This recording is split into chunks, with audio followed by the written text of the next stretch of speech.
Today we jump back into our NHL off-season plan series. We're now on a 26th ranked team from the NHL's regular season, the Washington Capitals. What should we expect from them? What changes will we see? We'll discuss that coming up next. So welcome back to another video here at Top Shelf Hockey. As I mentioned, today we're continuing on with our off-season plan series, and we land today at the Washington Capitals, which is still weird to say that they were the NHL's 26th ranked team for the 2022-23 regular season. Of course, all teams over time, as their superstars get older, sometimes we do see them take steps back, but it's just unusual to see the Capitals so low in the standings for the first time in a really long time, especially during the Alexander Ovechkin era. So first up, in case you're new to this series, basically what we do here is we're going to recap the 22-23 season quickly, take a look at some key team statistics, analyze what moves they made that were important, look at their available salary cap space. We're going to take a look at expiring contracts, so RFAs, UFAs, and then talk about the top questions facing the team and what expectations we have of the team going into the offseason here. So let's get started by recapping the 22-23 NHL season for Washington. So they had an 80-point season with a record of 35, 37, and 10, falling under the playoffs into the draft lottery for the first time in a really long time. So obviously that is substantial. The Washington Capitals here could see themselves land a pretty high draft selection. Now, when it comes to goals for, they scored 255 goals for 20th best in the NHL. Goals against, they allowed 265 for 18th best. So they're only a minus 10. So that's not as bad as you would think it could be considering where they ended up in the standings. Power play was decent, 21.2 16th best. And the PK was good too, 81.9 for 11th best. So I know when you take a look at all the other teams we've covered in this series so far, ranked 32 to 25, you did not see special teams results like this. So clearly the team has some good things to build upon. Obviously they went through a lot of changes at the end of the year as well. We could see a fair bit of change in personnel, which could obviously lead to different results too. So now through the season, like I said, lots of change happened. As it became clear towards the NHL trade deadline they were falling out of the hunt for NHL playoffs, they started to sell off assets and kind of go into not really a rebuild mode, but you can make it clear they were looking to kind of shake the roster up and kind of retool here a bit. Obviously, they landed a huge trade with Boston, which sent Dmitry Orlov and Gervin Hathaway to the Bruins. They got 3 draft picks on that trade. They traded the veteran center Lars Eller to watch the Avalanche, and they got a pick there. They traded Eric Gustafsson and the first-round pick that they got from the Boston Bruins in that other trade for a young budding defenseman, Rasmus Sandin, from the Toronto Maple Leafs. So Sandin was a really good pickup. Could be a solid top 4 D-man.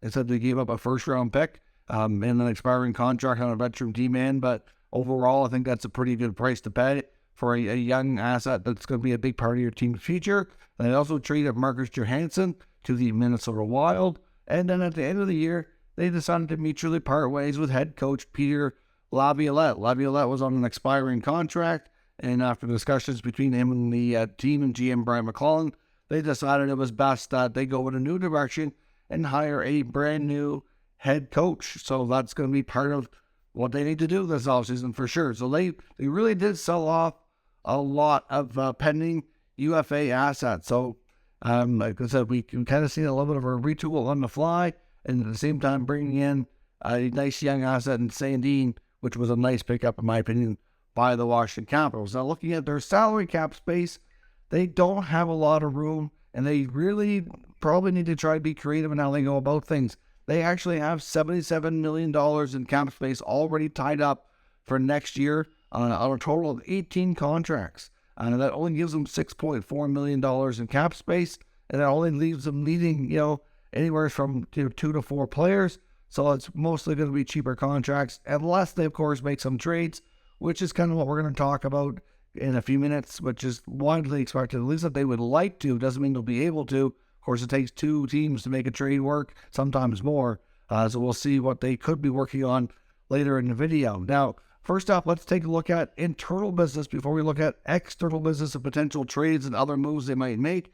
Let's take a look at the restricted and unrestricted free agents that they have going on here with this franchise. Now, clearly, where they have 18 contracts already on the books for next year, That's not a lot. Now, they did have a couple of RFAs that were already kind of decided upon. For example, young defenseman Alexander Alexiev was scheduled to be a pending restricted free agent, and he just signed a 2-year contract extension at under $1 million per year. So obviously he's no longer an RFA, but they do have defenseman Martin Favre. They also have Henrik Borgstrom and Gabriel Carlson. Now, it's expected, I've seen reports that Henrik Borgstrom is going to be heading over to play in Europe. So don't expect Borgstrom to be re-signed or given a qualifying offer. I would suspect the other two could be, Favre especially. I would suspect that he will be retained, based on what we know so far. On the UFA side, this is debatable on who's back. They do have forwards Connor Sherry and Connor Brown. Of course, Connor Brown was acquired last offseason from the Ottawa Senators for I think it was a second or third round pick, and he only played 4 games. Said he suffered a major injury and was gone for the rest of the season. Now, Connor Brown, throughout his career, has been a pretty productive forward during his time in Toronto and Ottawa before landing in Washington. He was a very useful player. He could play in the penalty kill. He could play in your top 6. He could also play in your third line, depending on where you need help. He was a very versatile and unique player that you could put in different spots and succeed. You could probably bank on 20 goals and 40, 45 points is, typically what you'd see. There were times in Ottawa later through the rebuild where he did get a little bit more ice time and a little bit more of a bigger role and was able to expand on his point totals a little bit more than you would think. So you can't take all that for something that's going to be consistent. But still, he's a really good skater. He's fast, good PK, good middle 6 guy with speed. So it's debatable what they do there. I know they'd probably like to have a longer look at him, but he is UFA now, coming off a major injury. I don't know if they'll shy away or how they'll handle that. Now, they also picked up Craig Smith. He came over and had a trade with the Bruins, to Orlov and Hathaway to Boston. They came over to make the money work. I don't see them re-signing him. Matt Irwin is also a UFA. Carl Hagelin's a UFA who spent a lot of time on injured reserve. And the goalie Zach Fucali, who's been mostly in the minors for the most part, where he's been kind of come up the odd time here and there for little stretches. But I think the Capitals right now have their goaltending pretty well set after what they did last year, signing Darcy Kuemper to a longer-term deal. Charlie Lindgren as well was signed to a multi-year contract, and they played pretty well as a tandem this past year. So I don't think there's any questions on Washington Capital goaltending next year. So it wouldn't be shocking if they let Fucali go, unless they want to have a veteran around in their minor league system, which is, I guess, a possibility. So, but unlikely, I would think. Now, what are the top questions facing the Washington Capitals as we get into the full swing of the offseason here? Of course, we already had 16 teams miss the playoffs, so their offseason's already underway. Decisions already being made, worked on. We've had 8 teams eliminated now for the playoffs, so we're up to the point now where a big chunk of the league is fully in offseason mode. Now, we're not going to really see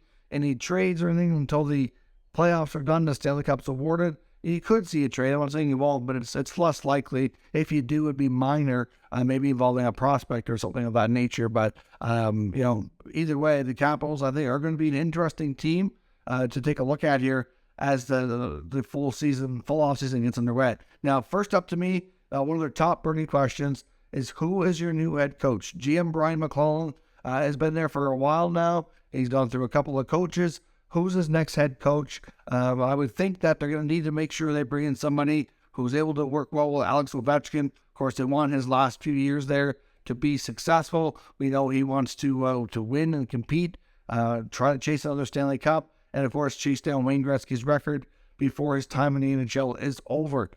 So certainly a head coach with, that's going to be able to handle the star player, but at the same time, mix well with some of the younger faces they've been able to mix in here as they retool this lineup in Washington. I mean, they have brought in some players last year, that were not necessarily guaranteed to be longer-term players, but they ended up being good fits, like a Sonny Milano, for example. He's fit in quite well there. So they need a good coach in that regard. Now, there hasn't really been any rumored names linked to the Capitals as I recorded this video. There's lots of coaches out there between up-and-coming guys or between junior and the American Hockey League, and there's also some experienced coaches that are looking for work that have been not currently attached to an NHL team. So who that guy could be, it's really difficult to say. At this point, we haven't heard any names linked, but it's certainly one of their top priorities. Let me know down in the comments, who do you think would be a great candidate for the Washington Capitals head coach? Do you think there's any chance they would bring back a guy like Bruce Boudreau, who certainly had some short-lived success in Vancouver and certainly showed he still has a passion for coaching? He's worked with Ovechkin before. Could that be a fit again, or should they go in a different direction?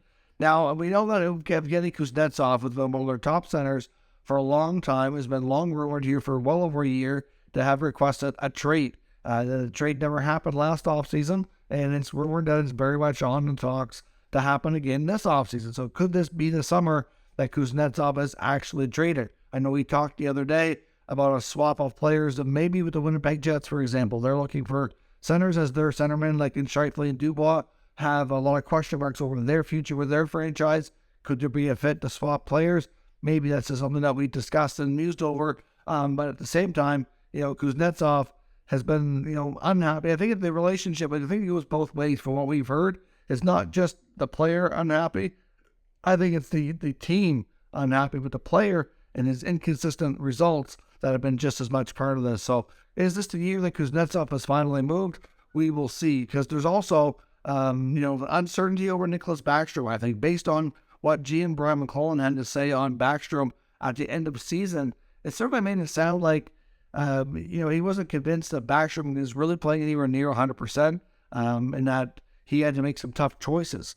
We know Backstrom underwent a major hip surgery and spent a lot of time recovering before making the comeback. Obviously, there's still a low success rate of people having that surgery and being able to play professional sports. So at the same time, I know Backstrom seemed, like he wanted to be able to continue his career. Obviously, he's got a good relationship with Ovechkin, loves playing with him, wants to play with the rest of his contract. But I do wonder what the future holds there for Backstrom, and if the GM was kind of alluding to the fact that things weren't going as well, and maybe there were more issues going on with that hip than we may have known publicly. Because if that's the case, that could impact the decision on Kuznetsov, and it could impact the decision on other moves here. Certainly, that would be devastating. And if, depending on who they find to replace these guys, but if they trade Kuznetsov and Backstrom can't play, then the importance of bringing in another top center would be right in the top of the list. So we'll have to see how that goes. Now, Anthony Mantha is another guy that is rumored that the Capitals would like to move on from.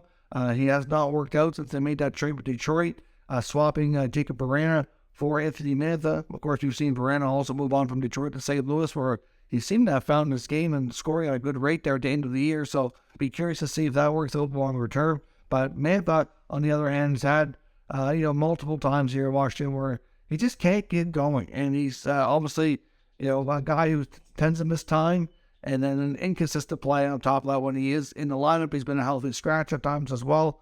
And you have to think that, a fresh start is needed to try to revive or save this guy's career. Otherwise, I don't know if he's going to be in the league too much longer. Anthony Mantha doesn't have a much term on his contract. It might be a case where they need to find another struggling player to swap spaces with and to swap out bad contracts. Or maybe they have to consider even looking at a buyout or something like that. I'm not sure what they'll do. Either way, it seems pretty apparent that the Capitals would like to move on from Mantha. Now, they've also offered extensions to a bunch of players at the end of the year. Not only they traded Orlov, Hathaway, Eller, Gustafsson, Johansson, but then they also extended a bunch as well. So it was pretty clear that these guys were not seen as part of the future. These other guys were. So that includes Dylan Strome. That includes Sonny Milano. That includes Trevor Van Riemsdyk and Nick Jensen on the blue line. Is Tom Wilson going to be next? We've heard conversations that Wilson obviously will be eligible for an extension this coming offseason. And based on comments from Wilson and the team, it sure sounds like they'd like to re-up him and have him be a part of the Capitals' future for another stretch of time, and hopefully, for the duration of his career. So we'll have to see where that goes. But certainly, there's not a lot of players there that need to be, in that kind of predicament. That's why they have 18 contracts already on the books for next year. That's why I don't really think we're going to see the Capitals be a team that's active in free agency. We did see that a bit more last year, obviously bringing in some new players, and then I think we're going to see some trades. Like, they have to make decisions on guys like Connor Sheary, Connor Brown, and if they're not going to sign them, if they can't come to terms on a right deal or they want to move on, then they're going to have to bring in other wingers that are comparable, that can get the job done. Free agent crop this year is not the strongest as well. So, I think teams like Washington are going to be more active on the trade market, which is going to be something that we're going to have to watch. But Tom Wilson extension, also not something we should be surprised we see out of the Washington Capitals organization this offseason. But we could see guys like Mantha and Kuznetsov on the move. I do wonder about the future of Backstrom, if that's going to be impacted. Who will be the next head coach? And then, of course, they need a few other spots. Otherwise, I think this general manager, Brian McClellan, made a lot of his decisions and a lot of his work at the trade deadline, moving out a bunch and extending a bunch to the point that there's now not a ton of wiggle room. I think the Capitals team that we've seen after the deadline is going to be largely what we see to start this year, minus a few trades. So we'll see how things work out. Let me know your thoughts on the Capitals, their offseason expectations down in the comments. We'll discuss further. If you're new to the channel, make sure you subscribe and stick around. We'll keep you up to date with the latest news, rumors, and analysis of all 32 NHL teams. Thank you for watching, and I'll catch you next time.